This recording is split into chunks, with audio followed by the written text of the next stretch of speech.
कठिन क्षणों में संभल देती है माँ ब्रह्मचारिणी। नवरात्रि के दूसरे दिन माता ब्रह्मचारिणी की आराधना की जाती है।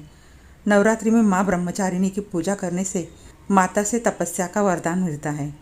माँ दुर्गा की नवशक्ति का दूसरा स्वरूप ब्रह्मचारिणी का है। यहाँ ब्रह्म का अर्थ तपस्या से है। माँ दुर्गा का ये स्वरूप भक्तों और सिद्धों को अनंत फल देने वाला है। इनकी उपासना से तप, त्याग, वैराग्य, सदाचार और संयम की वृद्धि होती है।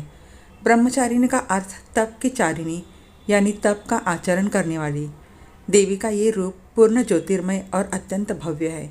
इस देवी के दाएं हाथ में जप की माला है और बाएं हाथ में ये कमंडल धारण किए है। पूर्व जन्म में इस देवी ने हिमालय के घर पुत्री रूप में जन्म लिया था और नारद जी के उपदेश से भगवान शंकर को पति रूप में प्राप्त करने के लिए घोर तपस्या की थी। इस कठिन तपस्या के कारण इन्हें तपश्चारिणी अर्थात ब्रह्मचारिणी नाम से अभिहित किया गया। 1000 वर्ष तक इन्होंने केवल फल फूल खाकर बिताए और 100 वर्षों तक केवल जमीन पर रहकर शाक पर निर्वाह किया। कुछ दिनों तक कठिन उपवास रखे और खुले आकाश के नीचे वर्षा और धूप के घोर कष्ट सहे। 3000 वर्षों तक टूटे हुए बिल्वपत्र खाए और भगवान शंकर की आराधना करती रही। इसके बाद तो उन्होंने सूखे बिल्वपत्र खाना भी छोड़ दिए। कई हजार वर्षों तक निर्जल और निराहार रहकर तपस्या करती रही। पत्तों को खाना छोड़ देने के कारण ही इनका नाम अपर्णा पड़ गया। कठिन तपस्या के कारण देवी का शरीर एकदम क्षीण हो गया। देवता, ऋषि, सिद्धगण, मुनि सभी ने ब्रह्मचारिणी की तपस्या को अभूतपूर्व पुण्यकृत्य बताया, सराहना की और कहा, हे देवी, आज तक किसी ने इस तरह की कठोर तपस्या नहीं की। ये तुम्ही से ही संभव थी। तुम्हारी मनोकामना परिपूर्ण होगी और भगवान चंद्रमौली शिव जी तुम्हें पति रूप में प्राप्त होंगे। अब तपस्या छोड़कर घर लौट जाओ। जल्द ही तुम्हारे पिता तुम्हें बुलाने आ रहे हैं।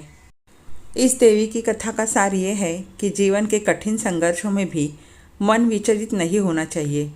माँ ब्रह्मचारिणी देवी की कृपा से सर्वसिद्धि प्राप्त होती है। दुर्गा पूजा के दूसरे दिन देवी के इसी स्वरूप की उपासना की जाती है। देवी माँ ब्रह्मचारी को गुड़हल और कमल के फूल बेहद पसंद है और इसलिए इनकी पूजा के दौरान इन्हीं फूलों को देवी माँ के चरणों में अर्पित करें।